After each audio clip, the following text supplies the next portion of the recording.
ચોથી બુક. મારે ઘેર આવ્યા રે સુંદર વર શ્યામળિયો. મારે ઘેર આવ્યા રે સુંદર વર શ્યામળિયો. મારે ઘેર આવ્યા રે સુંદર વર શ્યામળિયો. મારે ઘેર આવ્યા રે સુંદર વર શ્યામળિયો. હર ખબરી હો હરીને નિરખો. હર ખબરી હું હરીને નિરખો. પિયું પ્રીતમ પાતળિયો. મારી ઘેર આવ્યા રે સુંદર વર શ્યામળિયો. મારે ઘેર આવ્યા રે સુંદર વર શ્યામળિયો. સુખડું દેવાને મન હરી લેવા. સુખડું દેવાને મન હરી લેવા. હે અમ પરય ડળક ઢળિયો. મારી ઘેર આવ્યા રે સુંદર વર શ્યામળિયો. મારે ઘેર આવ્યા રે સુંદર વર શ્યામળિયો. જાળવ્યું જો બનજે સારું. જાળવ્યું જો બનજે સારું. હે તે અવસર યાજ મળ્યો. મારી ઘેર આવ્યા રે સુંદર વર શ્યામળિયો. મારે ઘેર આવ્યા રે સુંદર વર શ્યામળિયો. લક્ષ્મીનો વર લાડ કવાયો. લક્ષ્મીનો વર લાડકવાયો. હે અકળ ન જાય કળિયો. મારી ઘેર આવ્યા રે સુંદર વર શ્યામળિયો. મારે ઘેર આવ્યા રે સુંદર વર શ્યામળિયો. આશ્ચર્ય વાત સેજડીએ આવ્યા. આશ્ચર્ય વાસે જડીએ હે આવ્યા. બોલ પોતાનો પડ્યો. મારી ઘેર આવ્યા રે સુંદર વર શ્યામળિયો. મારે ઘેર આવ્યા રે સુંદર વર શ્યામળિયો. મુક્તાનંદ મોહનની મહેરે. મુક્તાનંદ મોહનની મહેરે. હે ખોયા દીનો કંગવડિયો. મારી ઘેર આવ્યા રે સુંદર વર શ્યામળિયો. મારે ઘેર આવ્યા રે સુંદર વર શ્યામળિયો. મારી ઘેર આવ્યા રે સુંદર વર શ્યામળિયો. મારે ઘેર આવ્યા રે સુંદર વર શ્યામળિયો.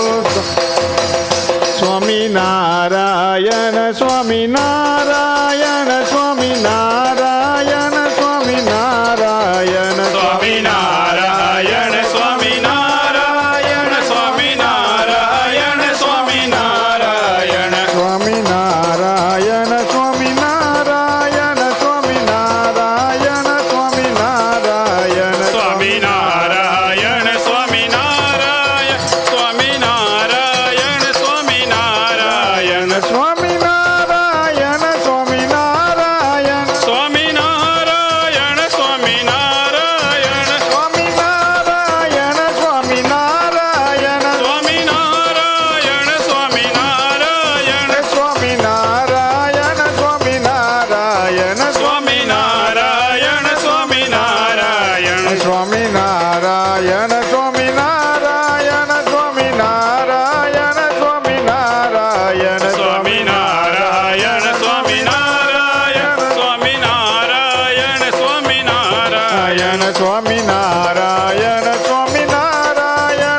સ્વામિનારાયણ સ્વામિનારાયણ. સ્વામિનારાયણ સ્વામિનારાયણ સ્વામિનારાયણ સ્વામિનારાયણ.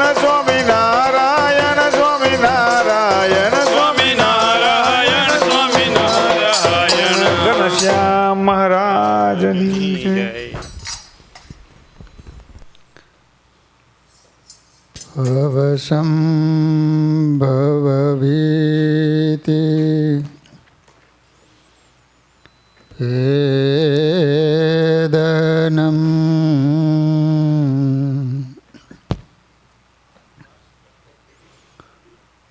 સુખ સંપત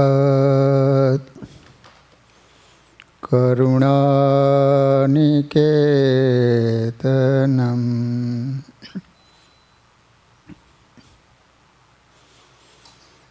વ્રતદાન તપઃ ક્રિયાફલમ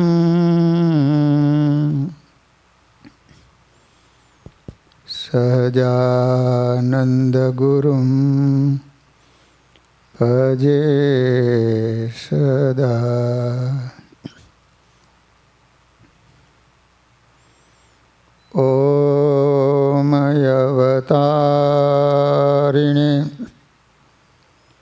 શ્રી સ્વામિનારાયણાય નમો નમઃ. શ્રી હરિ કૃષ્ણાય ઘનશ્યામાય નીલકંઠાય શ્રી સરયુદાસાય નમો નમઃ. બોલો સ્વામિનારાયણ ભગવાનની. શ્રી હરિ કૃષ્ણ મહારાજની. શ્રી રાધા કૃષ્ણ દેવની. શ્રી નરનારાયણ દેવન. શ્રી લક્ષ્મીનારાયણ દેવ. શ્રી રામચંદ્ર ભગવાન. શ્રી કૃષ્ણ કનૈયાલાલની. શ્રી વિઘ્ન વિનાયક દેવ. શ્રી કષ્ટભંજન દેવ. ઓમ નમઃ પાર્વતી પતયે હર હર મહાદેવ.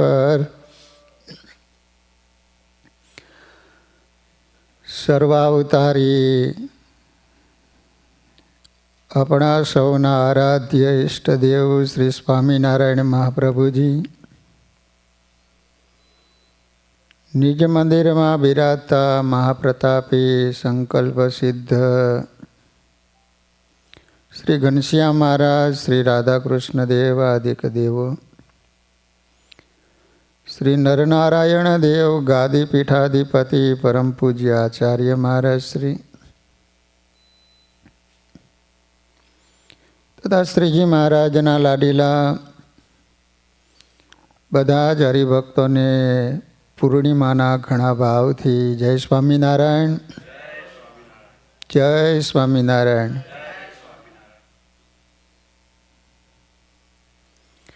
વાલા ભક્તજનો, આપણે ધીરજ આખ્યાનની કથા ચાલે છે. એમાં અંબરીશ રાજાની કથા કેટલા હરિભક્તોએ અંબરીશ રાજાની કથા સાંભળેલી? લાલદાસ, આમાં એટલે હું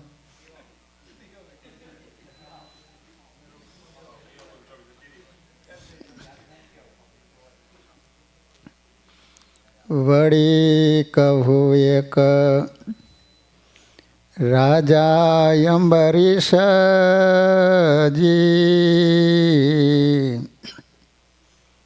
તેને ઘેર આવ્યા દુર્વાસા લઈ શિષ્યજી. ભોજન કરાય અમને નરેશજી. ત્યારે નૃપ કહે, નાહી આવો મુનીશજી.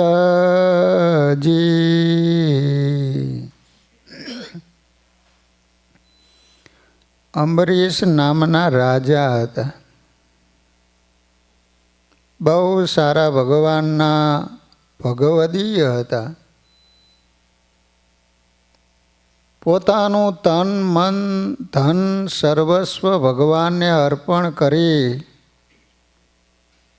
પોતે જાતે ઠાકોરજીની સેવા કરતા હતા. બન્યું એવું કે એમને ત્યાં બરોબર 12ના દિવસે દુર્વાસા મુનિ પોતાના શિષ્યોને સાથે લઈને આવ્યા. તમે બધા દુર્વાસા મુનિને તમે તો ઓળખતા હશો કા?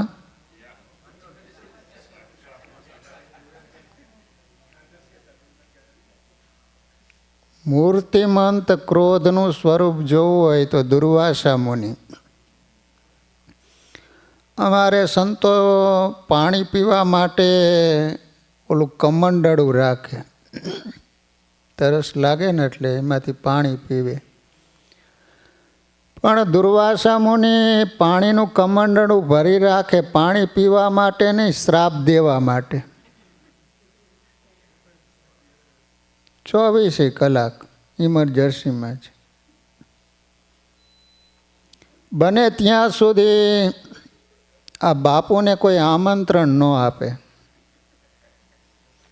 અને આમંત્રણ આપે તો તમારો પ્રશ્ન એમ કેમ પૂરો થવા ન દે. આવા ક્રોધી દુર્વાસા મુનિ અંબરીશ રાજાને ત્યાં આવ્યા. આવી અને કહે છે કે તમે મને ભોજન કરાવો, કહેતા જમાડો. ત્યારે રાજા કહે છે કે જો તમે છે ને નદીએ સ્નાન કરીને આવો, ત્યાં જમવા માટેની બધી તૈયારી કરીને રાખું. પહેલાંના સમયમાં માણસો સ્નાન કરી ધોતી પહેરીને પછી જ જમતા હતા. બ્રાહ્મણોમાં ખાસ, સંતોમાં ત્યાગીમાં આવું બધું હતું. હવે તો કશું જ રહ્યું નહીં. પહેલાં તો પંક્તિના દર્શન થતા, તો હવે તો પંક્તિ નીકળી ગઈ, બુફે આવ્યું. બુફેમાં તો કેવું ખબર છે, ઓલો ભિખારી ઘરે ઘરે માગીને આમ ભેગું કર્યું હોય ને એવું બધે ઠેકાણે માગીને ભેગું કરી અને ખાતો હોય ને આમ ભિખારી જેવો લાગે. પગમાં જોડા પહેર્યા હોય, કેડે ચામડાનો પટ્ટો પહેર્યો હોય, શું પવિત્રતા કહેવાય એ જ માણસને ખબર નથી રહેલી.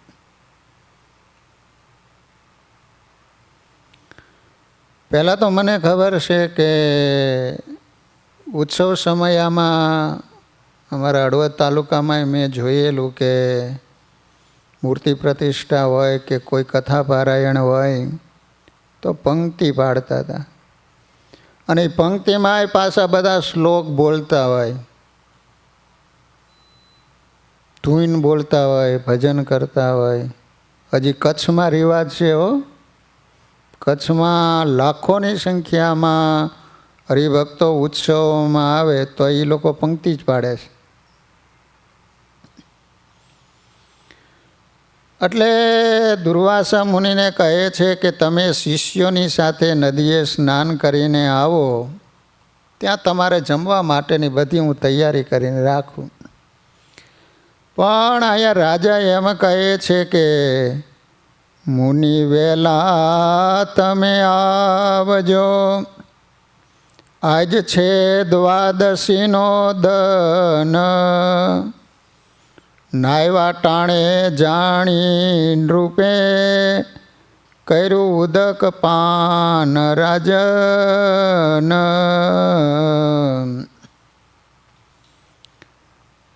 અંબરીશ રાજા દુર્વાસા મુનિને કહે છે કે તમે સ્નાન કરીને વહેલા આવજો, કારણ કે કાલે મારે એકાદશીનો ઉપવાસ છે. અંબરીશ રાજા દર એકાદશી ઉપવાસ કરીને કરતા. ઉપવાસ એને કહેવાય કે દશમના દિવસે એકટાણું કરવાનું, એકાદશીનો ઉપવાસ કરવાનો અને બારસના દિવસે પારણા કરવાના હોય, આને ઉપવાસ કહેવાય. આપણને તો ખબર હોય કાલે એકાદશી છે એટલે રાતના 10-11 વાગે મોડેથી જમીએ, કાલ વાંધો નહીં એમ.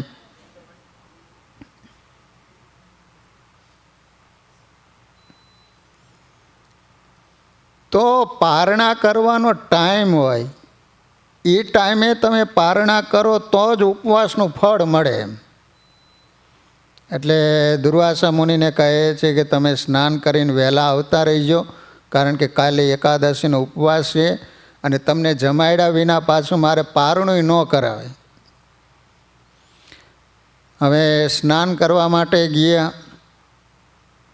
હવે ખબર નહીં, પાણી જોયું ને આને તો નાહવાની મજા આવી ગઈ. અમુક તો પાણી જોયે ને સીધો પડે જ, બોલો, ચાલી રાખવા પડે. અમુક નાહવાના એવા શોખીન હોય.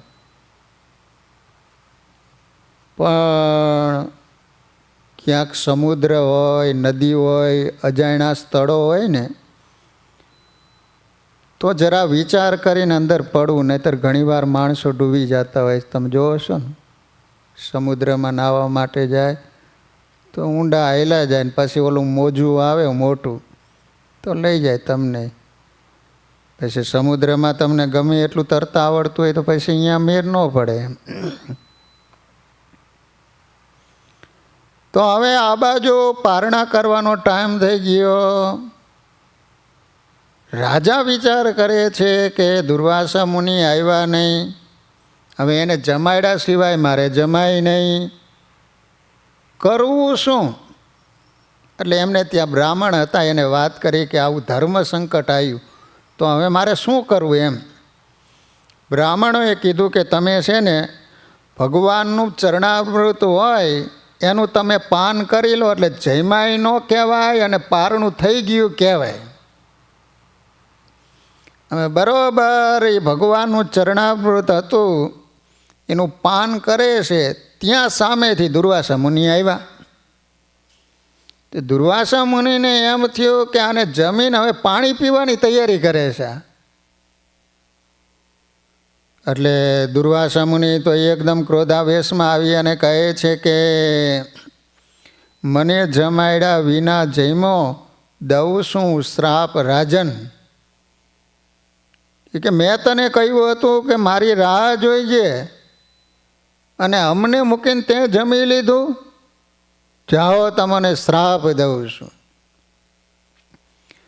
શ્રાપ દઈ આપે ચાલ્યા, આવ્યું સુદર્શન તે વાર. નિષ્કુળાનંદ સ્વામી અહીંયા બહુ વિસ્તાર કર્યો નથી, પરંતુ અન્ય પુરાણોમાં વિસ્તારથી કથા આવે છે કે એ વખતે દુર્વાસા મુનિએ પોતાના માથાની જટા હતી ખોલી અને પૃથ્વીની સાથે પરછાડી તો અનેક કૃત્યાઓ ઉત્પન્ન થઈ અને કહે છે કે અત્યારે ને અત્યારે અમરીશ રાજાને મારી નાખો. જ્યાં કૃત્યાઓ અમરીશ રાજાને મારવા માટે આવે છે એ જ વખતે ભગવાને અમરીશ રાજાની રક્ષા માટે સુદર્શન ચક્ર ત્યાં મૂકેલું. જ્યાં કૃત્યાઓ અમરીશ રાજાને મારવા માટે આવે ત્યાં ઓલું સુદર્શન ચક્ર રવાનું થયું. બધી કૃત્યાઓને કાપી અને દુર્વાસા મુનિની પાછળ પડ્યું. આગળ દુર્વાસા મુનિ, પાછળ ઓલું સુદર્શન ચક્ર. ગયા બ્રહ્માજીની પાસે, પાયમામ પાયમામ. બ્રહ્માજી કે જો હું બચાવી ન શકું, કારણ કે તમે ભગવાનના ભક્તનો અપરાધ કર્યો છે, માટે તમે અહીંથી બીજે ઠેકાણે જાઓ. હમણાં ઓલું સુદર્શન ચક્ર આવશે, કાપી નાખશે. ત્યાંથી શંકર ભગવાન પાસે ગયા, ત્યાંથી વિષ્ણુ ભગવાન પાસે ગયા. કયું હરિને કષ્ટ નિવારીએ, ટાળીએ સુદર્શનનો ત્રાસ. ત્યારે શ્રીપતિ કહે ઋષિ સાંભળો, તમે જાઓ અંબરીશ પાસ. હવે બહુ સમજવા જેવી કથા આવે છે. દુર્વાસા મુનિને વિષ્ણુ ભગવાન એમ કહે છે કે જો તમારે સુદર્શન ચક્ર થકી બચવું હોય તો તમે જેનો અપરાધ કર્યો છે એની પાસે જઈને તમે એની માફી માગો. હું પણ ભગવાનના ભક્તનો જે અપરાધ કરે એને હું પણ ન બચાવી શકું. લો,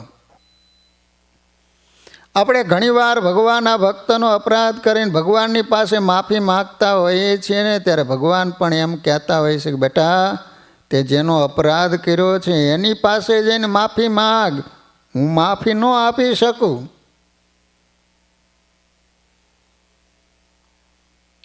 ત્યારે ઋષિ આવ્યા રાય પાછળે. રાય પાય લાગી કયો અભિપ્રાય,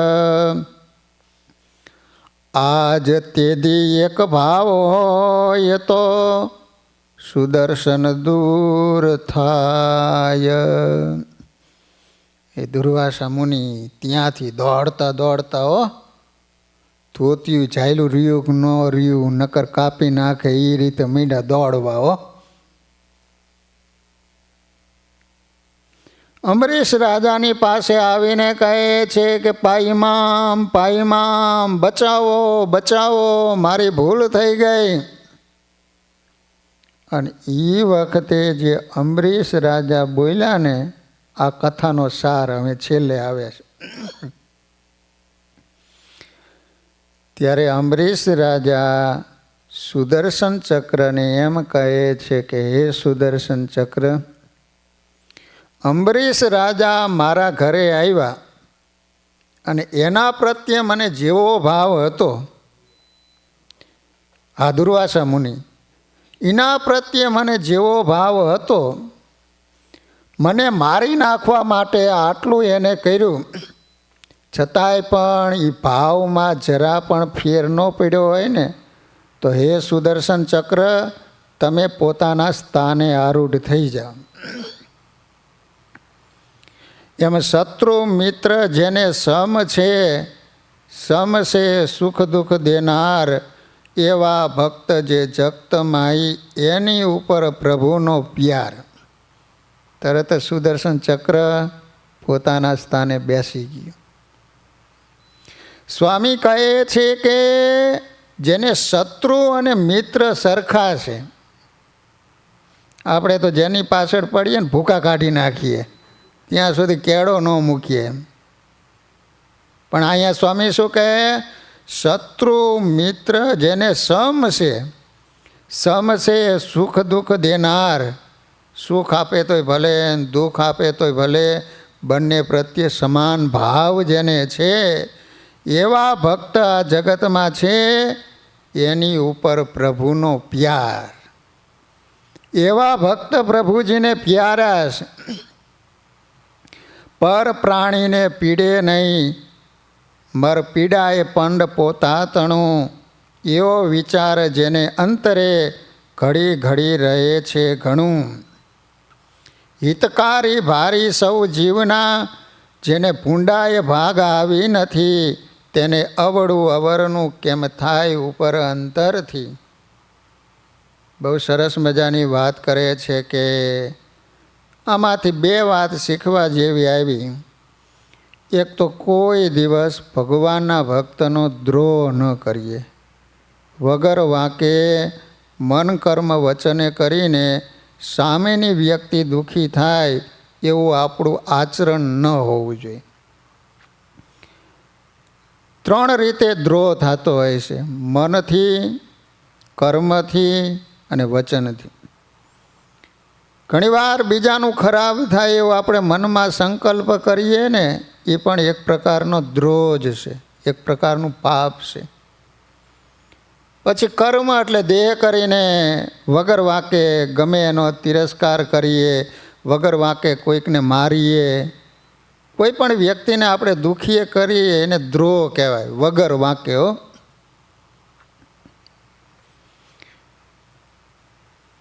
શાસ્ત્રોમાં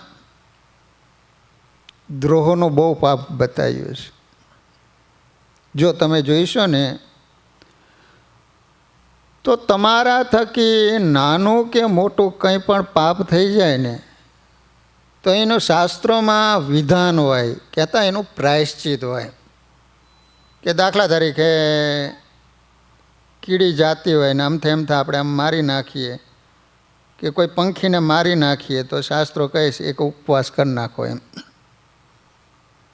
તો આવી રીતે અલગ અલગ પ્રાયશ્ચિતો બતાવ્યા હોય છે. પરંતુ ભગવાનના ભક્તનો દ્રોહ કરે એનું શાસ્ત્રોમાં પ્રાયશ્ચિત જ નથી કે આટલું તમે કરો એટલે એમાંથી તમે મુક્ત થઈ જાઓ. એનો અર્થ શું થયો સંજયભાઈ? એનો અર્થ એ થયો કે તમારે ભોગવવું જ પડે. જેનું પ્રાયશ્ચિત કોઈ ન હોય તો એનું શું થાય? જે પાપ થયું છે એ પાપ તમારે ભોગવવું જ પડે. એટલા માટે ભગવાન શું કહે છે ખબર? જ્યારે ઓલા સનકાદિકો વૈકુંઠમાં ગયા અને જય વિજયે રોક્યા. જો આપણા મંદિર હોય ને તો આગળ ઓલા પોળિયા હોય, બે ઊભા હોય, એ જય વિજય છે. ભગવાનના ધામમાં પણ જય વિજય ઊભા છે. તો ઓલા સનકાદિકો ભગવાનના દર્શન કરવા માટે જતા હતા. શરીર ઉપર વસ્ત્ર નહીં, કારણ કે 5 વર્ષની ઉંમર જ સદાયને માટે મોટા થાય જ નહીં. ભગવાનની પાસે વરદાન માગ્યું કે અમે સદાયને માટે 5 જ વર્ષના રહી. મોટા થઈ એટલે આપણે આમ દોષ બધા આવે ને, કામ, ક્રોધ, લોભ, મોટા ત્યાં પછી જ આવે છે. નાના છોકરા તો ગામડામાં પેલું વાતાવરણ કેવું હતું અમુક ઉંમર થાય ત્યાં સુધી કપડાં જ નહોતા પહેરતા. બોલો, અત્યારે જન્મ થાય ત્યાં પહેરાવવું પડે. જરાક ખેંચે લો કેટલું વિકૃતિ હોય વાતાવરણ થઈ ગયું કયો. લો પહેલાં તો ભણવા માટે મમ્મી આમ શણગારીને મૂકે, નિસાડે તે આવ્યો હોય તો પાછા આમ ખંભે ટીંગાડીને પાછા આવતા હોય.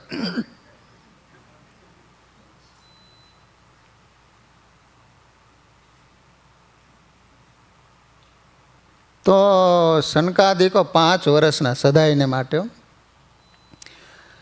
તો હવે જેવા ભગવાનના દર્શન કરવા માટે વૈકુંઠ ધામમાં જાય છે, ગેટમાં પ્રવેશ કરવા માટે, ત્યાં ઓલા રોક્યા. ખબરદાર,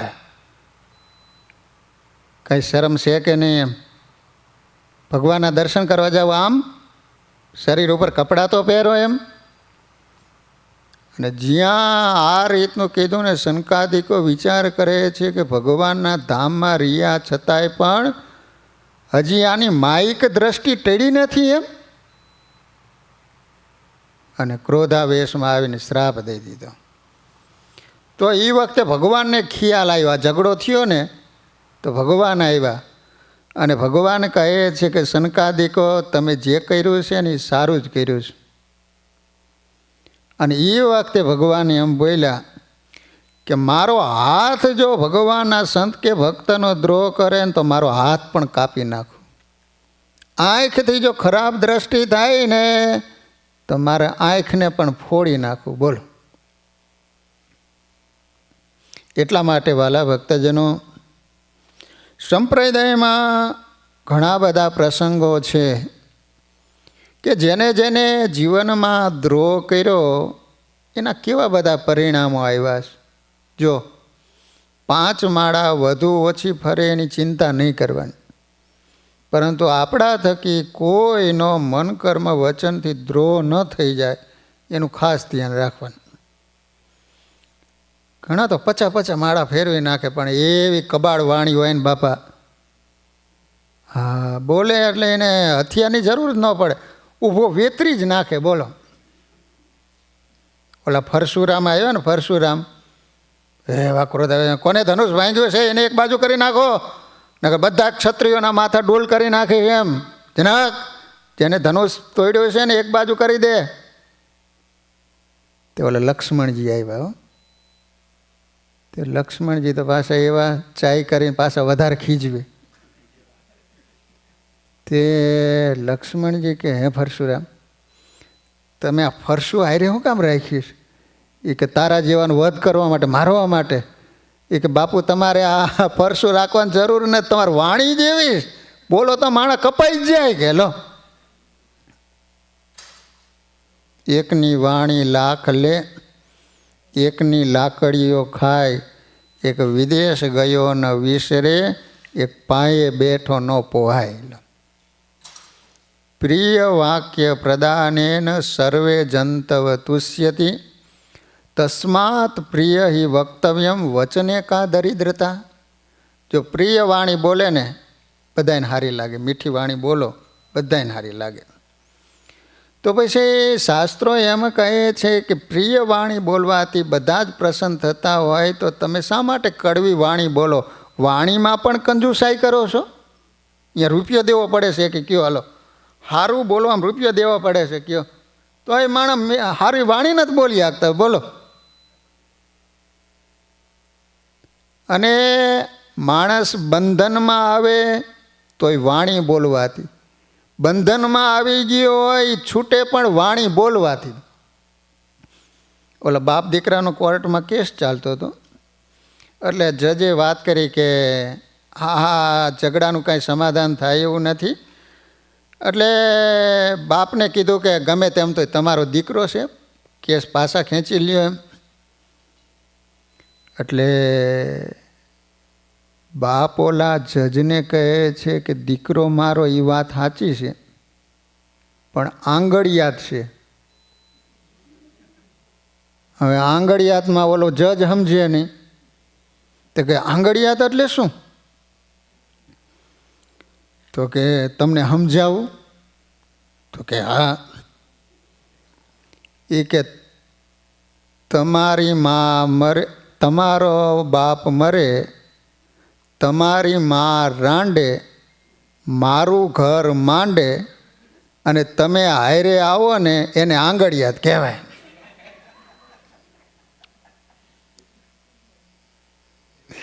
જજનું મગજ ગયો કે આને 6 મહિના સુધી જેલમાં પૂરદો હારાન, હાવ નિર્દોષ છૂટી જાય એવો હતો. હવે જજને આવું સમજાવાય?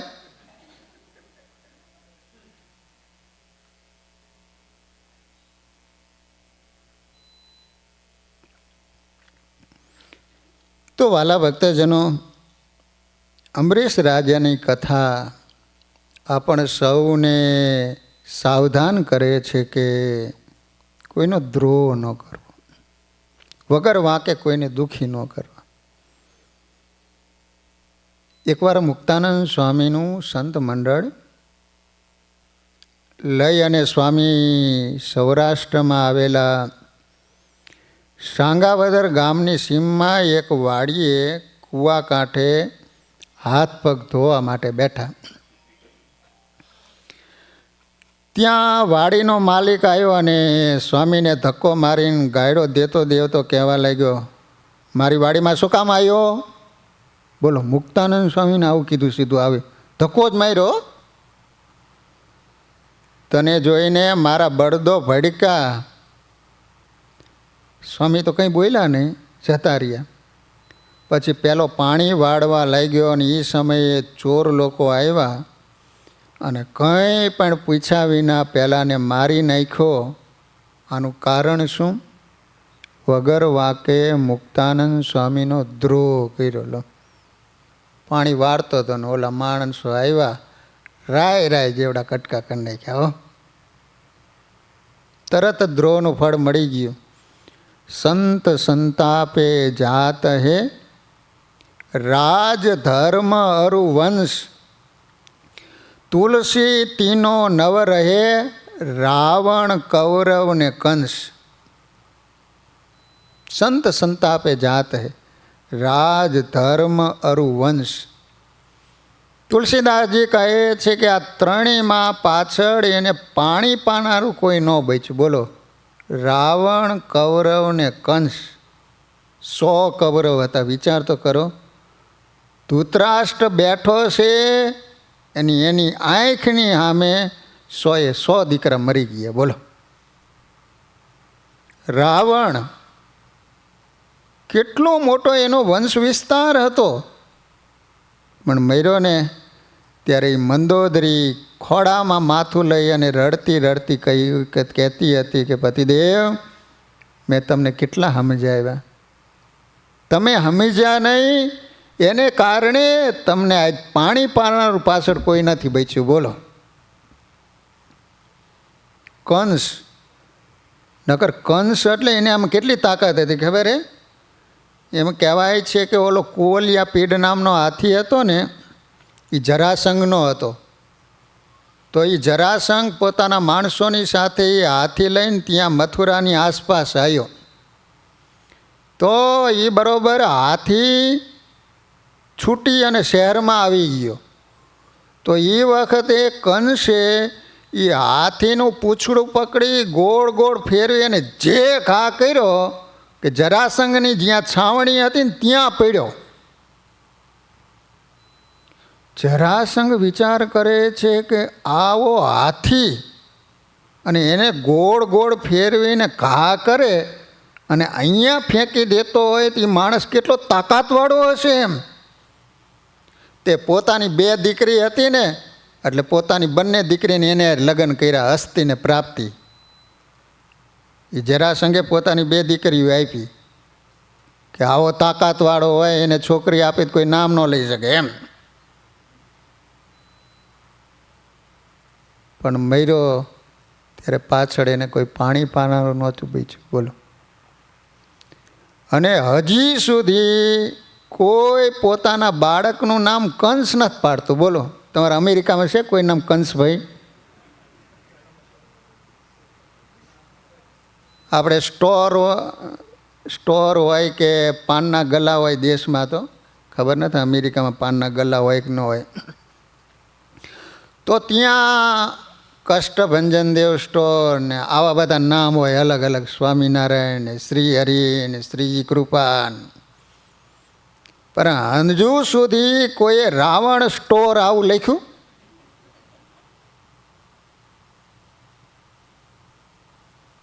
બોલો, કેટલા વર્ષથી એ મરી ગયા. આ રાવણ મર્યો એ તો 21 લાખ વર્ષ પહેલાંની ઘટના છે. લો, તો હજી 21 લાખ વર્ષ વીતી ગયા તોય પણ હજી એનું કોઈ નામ નથી પાડતું. વિચાર કરો,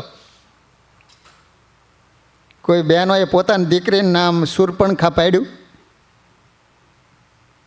મારી દીકરીનું નામ શૂર્પણખા. કારણ શું કયો? હલો, કારણ કે એવી રીતે એના મોત થયા. કારણ કે ભગવાનના ભક્તો કે ભગવાનના સંતો કે ભગવાનનો દ્રોહ કર્યો એને કારણે હજુ કોઈ એના નામ નથી પાડતા. બોલો,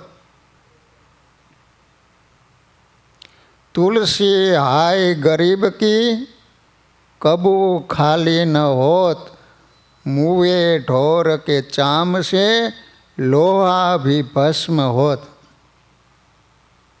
તુલસીદાસજી એમ કહે છે કે તુલસી હાય ગરીબ કી, ગરીબ માણસની હાય છે ને. ઘણીવાર શ્રીમંત માણસો, સુખી પરિવારો પોતાને ત્યાં કામ કરવા માટે માણસો રાખે અને કીધું હોય કે તને આટલા રૂપિયા આપવામાં આવશે, મહિને પગાર દેવાનો હોય કે 6 મહિને જે કંઈ આપતા હોય. તો જ્યારે આપવાનો સમય થાય ને ત્યારે બચારો ઓલો ગરીબ છે ને એટલે ઓછા રૂપિયા આપે. બોલો, બચારો ઓલાને તો ગરજ છે, ગરીબ ઘરનો માણસ છે, એ છોકરો છે, એટલે તમે તિરસ્કાર કરશો કે વઢશો, ગગલાવશો તોય પણ એ તમારા ઓછા રૂપિયા લઈ લે છે. પણ એ જે ગરીબની હાય નીકળી ને એ તમને જીવનમાં સુખી ન થવા દે. એટલા માટે સ્વામિનારાયણ ભગવાને શિક્ષાપત્રીમાં લખ્યું કે જ્યાં તમે જે ઠરાયું હોય ને એ ટાઈમે આપી દેવું. અને કોઈને ત્યાંથી તમે લઈ આવ્યા હોય ને ટાઈમ થાય એટલે આપી દેવું. મારે લેવા જાય ત્યારે કેવું સારું લાગે, અને પછી ટાઈમ થાય ત્યારે આપો નહીં, પછી ઓલો લેવા આવે ને એટલે જમ જેવો લાગે, ફોને ન ઉપાડે. હા, એવું ન કરાય, એ ભોગવવું પડે. હો, કોઈને તમે લીધું હોય ને પછી તમે આપો નહીં ને તમારો છુટકારો ન થાય. એ બીજા જન્મે અહીંયા દીકરા તરીકે આવવું પડે કે ગમે તે રીતે એ ઋણ જ્યાં સુધી ચૂકતે ન કરો ને ત્યાં સુધી તમારો ઉદ્ધાર ન થાય. એવા કેટલાય પ્રસંગો છે. તો મેં તો એક કોટાની સત્ય ઘટના વાંચેલી. કોટા, તમે શહેરનું નામ સાંભળ્યું છે? રાજસ્થાનમાં. તો બનેલું એવું કે ગામડામાંથી દંપતી કાંઈક ખરીદી કરવા માટે આવ્યા. હવે સાથે એક નાનું છોકરું હતું. તો એ ધર્મશાળામાં ઉતરેલા એટલે નાના છોકરાને ત્યાં સુવડાવી અને ખરીદી કરવા માટે ગયા. હવે ઓલું છોકરું જાગી ગયું એટલે એ છોકરું તો રમતું રમતું ત્યાં બહાર નીકળી ગયું ધર્મશાળામાં. અને ઓલા તો ખરીદી કરવા માટે ગયા છે. એમાં બન્યું એવું કે એક સર્પ આવ્યો અને ઓલું છોકરું રમે છે ને ત્યાં આવીને આમ ફણા ચડાવીને આમ ડોલી રહ્યો છે. એમાં બરોબર એના મમ્મી પપ્પા ખરીદી કરીને આવ્યા ને આ નજરે નજર જોયું. વિચાર કરે છે કે હું કરવું શું? કદાચ ડંસ મારી દે તો. એમાં બરોબર એક ઊંટ લારીવાળો ભાઈ ત્યાંથી નીકળ્યો. એટલે એને આ દ્રશ્ય જોયું. એની પાસે રિવોલ્વર હતી. ઊંટ લારીવાળો ભાઈ હતો ને એની પાસે રિવોલ્વર હતી. સીધી જ આમ ગોળી મારી, પણ આમ ગોળી આમ જરાક લાગી, આમ સરકતી વહી ગઈ. પણ ઓલો સર્પ હતો ને બેભાન થઈને તૂટ્યું વળી ગયો. એટલે માણસોને એમ થયું કદાચ મરી ગયો હશે. જે કાંઈ સર્પને એક બાજુ ફેંકી દીધું, છોકરો બચી ગયો. હવે બરોબર ઓલો ઊંટ લારીવાળો ભાઈ હતો ને એ રાત્રે ઊંટ લારીમાં સૂઈ ગયો. લારી હોય ને એના ઉપર સૂઈ ગયો. ધીમે ધીમે ઓલા સર્પને જે ઓલો બેભાન થઈ ગયેલો હતો ને ભાનમાં આવ્યો. પછી સર્પ ધીમે ધીમે એ ગાડી ઉપર ચડી અને જેને ગોળી મારી હતી એને ડંસ દીધો. રાઈડ પડી ગયો. બધા માણસો ભેગા થઈ ગયા. સર્પને ઉતારનારા લાવ્યા. ત્યારે એ સર્પ એમાં આવીને બોલ્યો. એ કે વગર વાકે મને શા માટે ગોળી મારી? તો ઓલો ઊંટ લારીવાળો ભાઈ કહે છે કે તું છોકરાને દંશ દેવા માટે આવ્યો તો એટલા માટે ગોળી મારી એમ. તો કહે છે કે હું એને દંશ દેવા માટે નહોતો આવ્યો. તો કે પૂર્વ જન્મમાં મેં એની પાસેથી 300 રૂપિયા લીધા હતા અને હું આપી નથી શક્યો, એટલે હું સર્પયોનીને પામ્યો છું. એટલે હું એની પાસે આવી કર કરીને માફી માગતો હતો. તું હવે માફ કર તો મારો ઉદ્ધાર થાય. જો હવે હું ઝેર તારું ચૂસી લઉં ખરો, પરંતુ અત્યાર સુધીમાં 300 રૂપિયાનું 200 રૂપિયા વ્યાજ થયું. તું 500 રૂપિયા આપી દે ને તો ઝેર ચૂસી લઉં. 500 રૂપિયા આપ્યા, ઝેર ચૂસ્યું. ઓલો ભાઈ જે બેઠો થયો. કહેવાનું કે કોઈનું લીધું હોય ને પછી આપો ને બાપા, એ પછી તમારે ભોગવવું પડે, છુટકારો ન થાય. આપ્યા પછી છુટકારો થાય. જે આપણા પરિવારમાં જે બધા ભેગા થયા છે ને આ પ્રકારના જ ભેગા થયા છે. આપણને ખબર નથી. સંસ્કારે સંબંધી સર્વે મળ્યા રે, એ છે જૂઠી માયા કેરી ઝાડ, અંત કાળે સગું નહીં કોઈનું. એ કોઈ આપવા માટે ને કોઈ લેવા માટે ભેગા થયા છે. ઘણી વાર નથી હોતા દીકરા મારા બધા એ સહી કરીને બધું લઈ લે. એ મોટા આ દીકરાઓ લેવા માટે આવેલા. અમુક દીકરાના રૂપિયે બાપા લીલા લેર કરતા હોય, સમજી લેવાનું કે આપવા માટે આવ્યા છે. સાસુ વહુનું આવી રીતે જોવાય, પતિ પત્નીનું આવી રીતે જોવાય, છોકરા છોકરીનું બધું આ રીતનું જોવાય છે. પણ ભગવાને આમ પડદો નાખ્યો છે ને એટલે આપણને એકબીજામાં હેત થાય. ઘણા વૈરાનું બંધી ભેગા થયા હોય. તમે જોતા નથી ઘણીવાર પત્ની એ પતિને પતાવી દે હે. આ વૈરાનું બંધી વેર લેવા માટે આવ્યા હોય. એ વેર લઈ લે પૂરું થઈ જાય. આ રીતે ભેગા થયા હોય પણ આપણને ખબર નથી. હવે આપણને ખબર પડે કે આ છોકરો વેર લેવા માટે આવ્યો તો હેત થાય. નાનો હોય ત્યારે જ ગળું ન દબાઈ દે આપણે. એટલે ભગવાન એવો પડદો નાખ્યો છે ને, ટીનું ટીનું ખબર નથી હટી.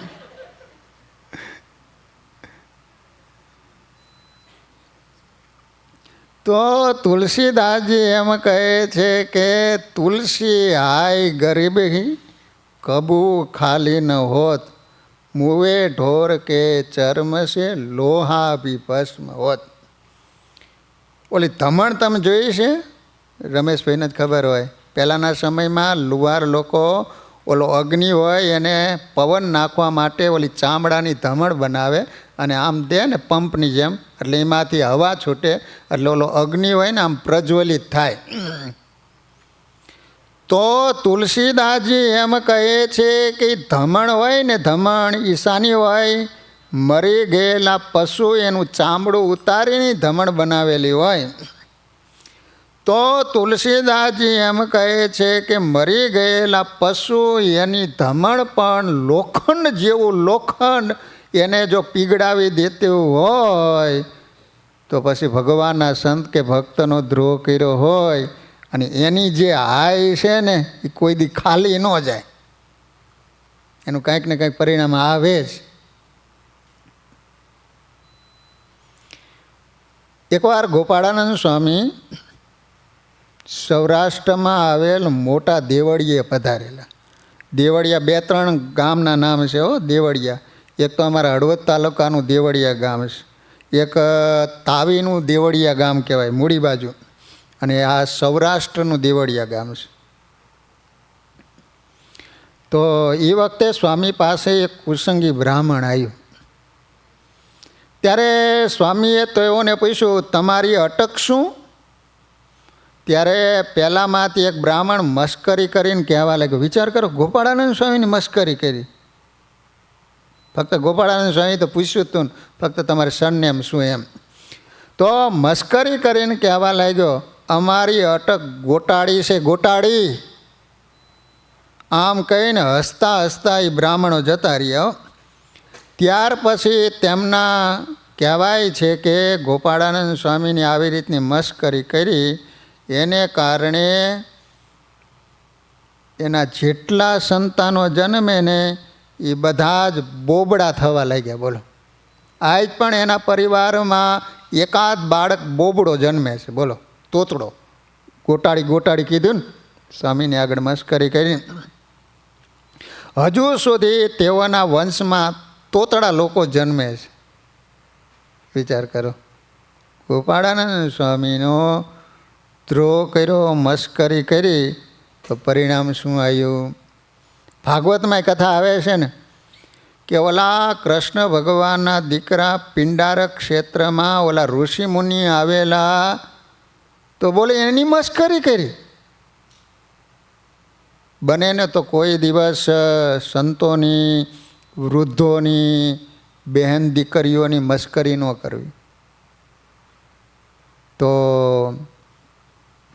એને શું કર્યું ખબર છે? એક કૃષ્ણ ભગવાનનો દીકરો જ એને અહીંયા તાસડું બંધાયું અને સગર્ભા સ્ત્રી હોય ને એવો વેશ ધારણ કરાયો. બોલો, અને ઋષિમુનિઓની પાસે આવીને કહે છે કે આ સ્ત્રી છે એ શરમાય છે પૂછતા. એટલે સ્ત્રી વતી અમે તમને પૂછીએ છીએ કે આ સ્ત્રીને દીકરો જન્મશે કે દીકરી જન્મશે? અને આ ઋષિમુનિ તો આર્ષ દ્રષ્ટા ત્રિકાલગ્ન હતા. આમ નજર કરી ત્યાં તો ઘણીવાર ભગવાનના દર્શન કરવા માટે આવે એટલે ઓળખી ગયા હતા આ તો ભગવાનના સંતાનો છે. આમ આંખો બંધ કરી ત્યાં તો ખ્યાલ આવ્યો કે મુઓ છોકરો છે, આ તો સ્ત્રી ક્યાં છે? અને એકદમ ક્રોધાવેશમાં આવી અને કહે છે કે તમે એમ પૂછો છો કે આના થકી દીકરો જન્મશે કે દીકરી જન્મશે? ત્યારે એ કહે છે કે દીકરો નહીં દીકરી નહીં, આમાંથી તો મુસળ જન્મશે અને એના થકી સારા યાદવ કુળનો નાશ થાય છે. અને કહેવાય છે કે તાસડું ખોલ્યું તો આ મુસળ નીકળ્યું. બોલો, લોખંડનું આવું. તો આ બધા ધૃતરાષ્ટ્રની પાસે ગયા. જો હજી ભગવાન પાસે ગયા હોય ને તો હજી સાચો રસ્તો કંઈક બતાવે, તો ઓલા આંધળા ધૃતરાષ્ટ્રની પાસે ગયા. તો કે હવે અમારે શું કરવું? તો કહે છે કે તમે એમ કરો, એને ઘસીને ચૂર્ણ કરો, હાવ રજ બારીક કરી નાખો લોટ જેવું, અને પછી વહાણમાં બેસીને મધદરિયે જઈને ફેંકી દો, પછી ક્યાં મત થવાનું છે? અને ભાગવતજી એમ કહે છે કે લોખંડને ઘસીને એનું ચૂર્ણ બનાવ્યું, આ લોકો વાણમાં બેસી મધદરિયે જઈને સમુદ્રની અંદર નાખ્યું. તો ભાગવતજી એમ કહે છે કે મોજાની સાથે ઉછળતું ઉછળતું કિનારે આવ્યું અને એમાંથી ઘાસ ઉગ્યું, એરણ નામની વનસ્પતિ, અને એના પત્તા તલવાર જેવા ત્યાં બંને બાજુ આમ ધારદાર. હું તમને પ્રશ્ન પૂછું કે લોખંડને વાવો અને વનસ્પતિ ઉગે?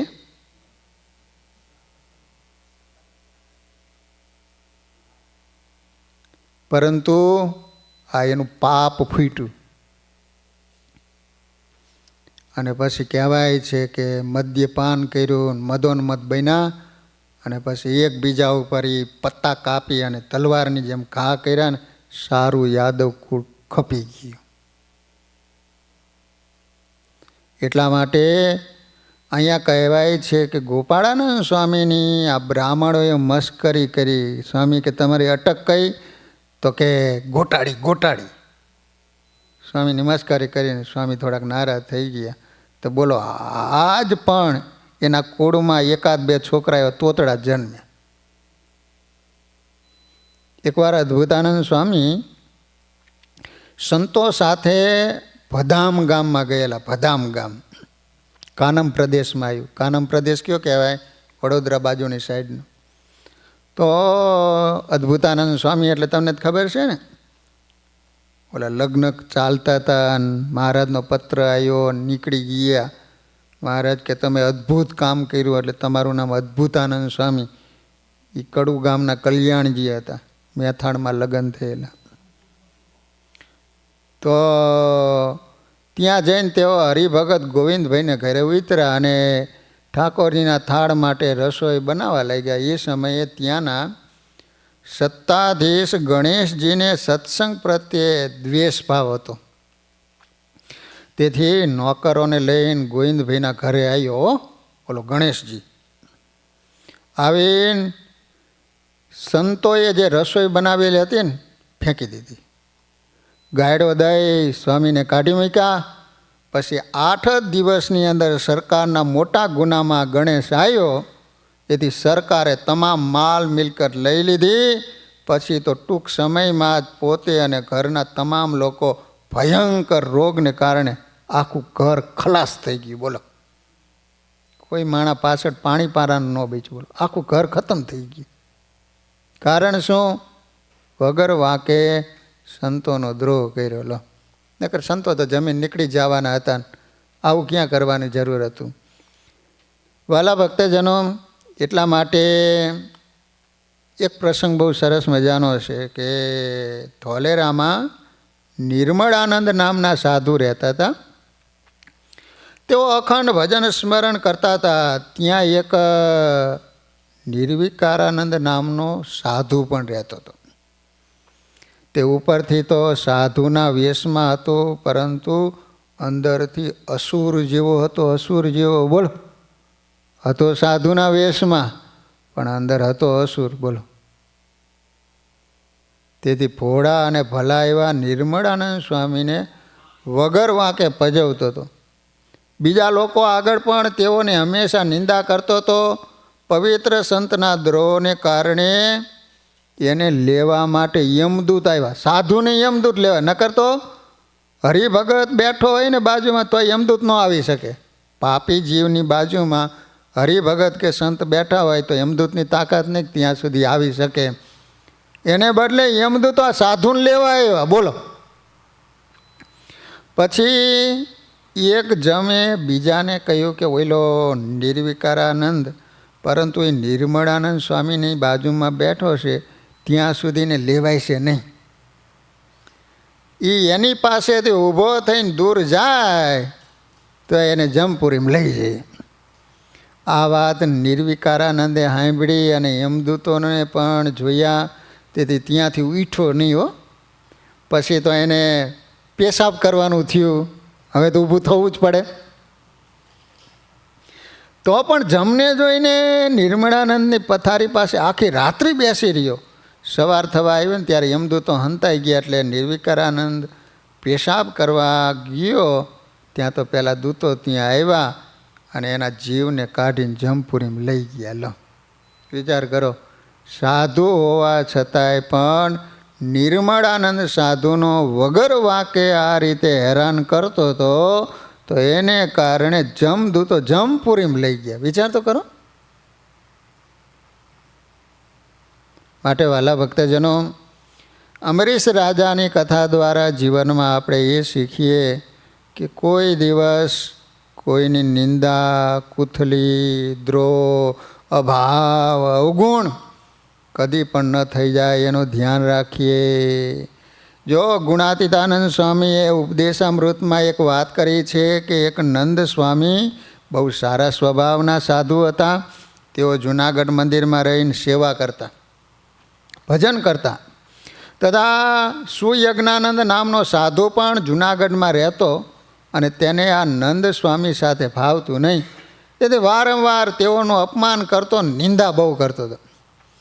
પછી અતિ બીમાર પડ્યો, પીડા સહન ન થવા જોર જોરથી બૂમો પાડતો હતો, પરંતુ મરતો નહોતો. તેથી મારી પાસે આવ્યો. કોની પાસે? ગુણાતીતાનંદ સ્વામીની પાસે આવ્યો. મુખમાં ઘાસ લઈને પગે લાગ્યો ને ત્યારે મેં કહ્યું, તે જેનો દ્રોહ કર્યો છે ને એની પાસે જઈને માફી માગ તો છુટકારો થશે. પછી સુયજ્ઞાનંદ પહેલાં સ્વામી પાસે ગયો, મુખમાં ઘાસ લઈને માફી માંગીને ત્યાર પછી એનું મૃત્યુ થયું. હવે કદાચ તમને એમ થાય કે દ્રોહ થકી છૂટવાનો ઉપાય શું? હા, વચનામૃતમાં પાછો ઉપાય બતાવ્યો છે. સંતોના દ્રોહથી જીવાત્માનું બહુ ભૂંડું થાય છે એમ શ્રીજી મહારાજે કહ્યું છે. હવે દ્રોહથી બચવાનો ઉપાય પણ મહારાજ બતાવે છે, એ સાંભળીએ. એ બહુ સાંભળવા જેવું. લોહિયાના પ્રથમના વચનામૃતમાં ભગવદાનંદ સ્વામીએ પ્રશ્ન પૂછ્યો કે મહારાજ, હરિભક્તોનો અવગુણ આવ્યો હોય એને ટાળિયાનો કોઈ ઉપાય છે કે નથી? આવું શામાં આવે છે લાલદાસ? હે? વચનામૃતમાં. તમે જોયું છે વચનામૃત? દરરોજ વાંચો છો? યાદને ક્યાં માંડો? દરરોજ વાંચો છો કે નહીં એ કહું છું. હે? દરરોજ વાંચો છો તો સારું કહેવાય. એકવાર તાલીઓ વધાવો, સારું કહેવાય દરરોજ વાંચતા હોય તો. હા, વચનામૃત ગ્રંથ એવો છે, ભલે સમજાય ન સમજાય, વાંચ્યા જ કરો, વાંચ્યા જ કરો. ભગવાન સંતો એમ કે 100 પારાયણ કરો ને પછી આપમેળાએ બધા અર્થો સૂઝવા માંડે. લો કેટલી 100 પારાયણ, 100 વાર વાંચવાનું આખું વચન, 100 વખત. આપણે જિંદગીમાં એકવાર પૂરું કરીએ તો ભયો. તો હરિભક્તોનો અવગુણ આવ્યો હોય એને ટાળિયાનો કોઈ ઉપાય છે કે નથી? કેવો સરસ પ્રશ્ન પૂછ્યો. બોલો. ત્યારે શ્રીજી મહારાજ બોલ્યા, ઉપાય તો છે પણ અતિ કઠણ છે. હા, સામે ઓલું હોય એટલે એવું જ સામે કઠણ હોય ને. કયો હલો. તે અતિશય શ્રદ્ધાવાળો હોય તેથી થાય. જ્યારે કોઈ સંતનો અવગુણ આવે ને ત્યારે એમ વિચાર કરે છે, મેં અતિ મોટું પાપ કર્યું. જે માટે બ્રહ્મ સ્વરૂપ એવા જે ભગવાનના ભગત એનો અવગુણ લીધો, એવા વિચારમાંથી અતિશય દાજ હૈયામાં થાય. અને દાજને મારે અન્ન જમે ને તો એના સ્વાદુ કુસ્વાદુપણાની ખબર પણ પડે નહીં, એવી દાજ થવી જોઈએ. અને રાત્રિને વિશે નિદ્રા પણ આવે નહીં. જ્યાં સુધી સંતનો અવગુણ હૈયામાંથી ટળે નહીં ને ત્યાં સુધી જેમ જળ વિનાનું માછલું તરફડે એમ અતિ વ્યાકુળ થાય. અને જ્યારે એ સંતનો હૈયામાં અતિશય ગુણ આવે અને એ સંત કોઈ વાતે દુખાણા હોય તો એને અતિ દીન થઈને પ્રસન્ન કરે. એવી જાતનો જેના હૃદયમાં વિચાર રહેતો હોય તો એને સંતનો અવગુણ આવ્યો હોય તોય પણ ટળી જાય છે. બોલો. એ સત્સંગમાંથી પણ વિમુખ ન થાય, પણ એ વિના બીજો કોઈ એનો ઉપાય નથી કહ્યો. એ જ ઉપાય કયો છે. લો વાલા ભક્તજનો, આ રીતે આપણે અંબરીશ રાજાની કથા ધીરજ આખ્યાનમાં નિષ્કુળાનંદ સ્વામીની કલમે લખાવેલી એ આપણે શ્રવણ કરી. હવે બાકીની જે કથાઓ છે એ હવે શનિવારે શ્રવણ કરીશું. હવે કથા આવશે વિભીષણની. વિભીષણ ક્યાં ગામના હતા?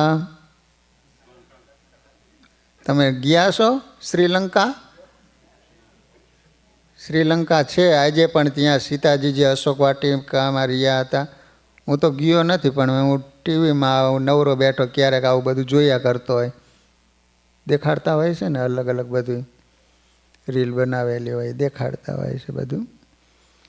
તો કીધી લાલદાસ આપણે જઈશું, હું લઈ જાઉં ત્યારે. લાલદાસ કે મારું ઇન્ડિયા જવાનું કરો ને પહેલાં, પછી આપણે બધે જાય. પહેલાં ઇન્ડિયા જાવ. શું ટ્રમ્પ શું કહે છે? નવા જૂની કાંઈ ખરી? કંઈ નહીં. ટ્રમ્પે આપણું યુદ્ધ બંધ રખાયું એટલો એનો આભાર. નકર મારા હારા ઓલા પાકિસ્તાનનો મગજ જાય પરમાણુ જો ફોડ્યો તો કે લાખો માણસો મરી જાય છે. એના કરતાં કે બંધ રાખો, બંનેનું સારું છે. તે મોદી વળી આજ ભાષણ આપ્યું કે જો અમારું યુદ્ધ બંધ રહ્યું છે, પણ સૈનિકો તો હજી સજાગ જ છે. જો કાંઈ પણ અડપચું કર્યું તો પછી મોટું પગલું ભરવામાં આવશે. એટલે આ તો કૂતરીના પૂંછડા જેવું પાકિસ્તાન છે. ગમે એટલું તમે દબાવીને રાખો ને કાઢો એટલે વાંકીને વાંકી. એમ તમે ગમે એટલું એને સમજાવવાનું આખું ઠાર કરી નાખો ને તોય પણ એનો સ્વભાવ જાય એવું તો નથી. થોડાક દી શાંત રહેશે, પાછું કંઈક અટકચાળો કરશે. હા, કોમ જ એવી છે. બોલો બોલો. એક છોકરો કૂતરાની પૂંછડીમાં પાઇપ નાખતો હતો. તો કોઈકે કીધું કે શું કરેશ તું? ગમે એટલું કરીશ ને તો કૂતરાનું પૂંછડું છે એ સીધું નહીં થાય. એ કે મારે કૂતરાનું પૂંછડું સીધું નથી કરવું, મારે પાઇપ વાંકો કરવો છે. એટલે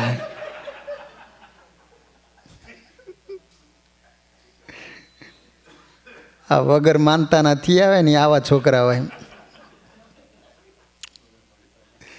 સારું, તારે હવે 5 મિનિટ ધૂન કરો, પછી આપણે આરતી કરી લઈએ અને પછી તમે બધા છૂટા પડો. શ્રીપતિમ શ્રીધરમ સર્વદેવેશ્વર ભક્તિધરમ આત્મજમ વાસુદેવો માધવમ કેશવમ કામદમ કારણમ સ્વામિનારાયણ નીલકંઠમ ભજે સહજાન સ્વયં રાજનીય સિંહાસનમાં બિરાજમાન આપણા સૌના ઈષ્ટદેવ સ્વામિનારાયણ ભગવાન, રાધાકૃષ્ણ દેવ, નરનારાયણ દેવ તથા શ્રી રામચંદ્રજી ભગવાન તથા નિજ મંદિરમાં પધરાવેલા અન્ય દેવો તથા વ્યાસપીઠ ઉપર બિરાજમાન પૂજ્ય શાસ્ત્રી શ્રી વિહારી સ્વામી તથા નિજ સભામાં હાજર રહેલા સૌ હરિભક્ત ભાઈઓ બહેનોને જય સ્વામિનારાયણ.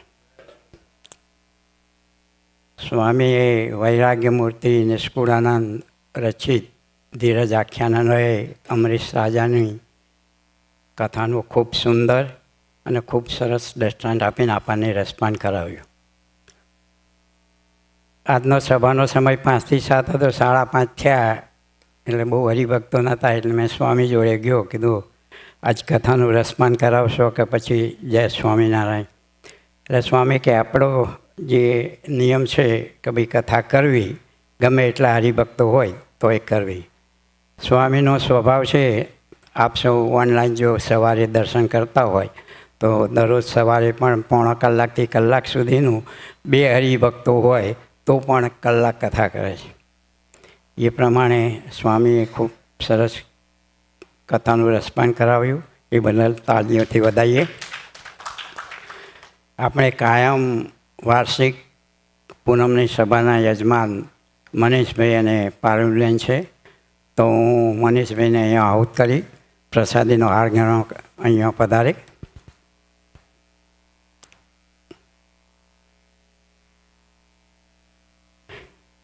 બોલો સ્વામિનારાયણ ભગવાનની જય. હવે પછી આપણે થોડી ધૂન પછી આરતી. અને પછી સૌ આપણે છૂટા પડીશું. જય સ્વામિનારાયણ.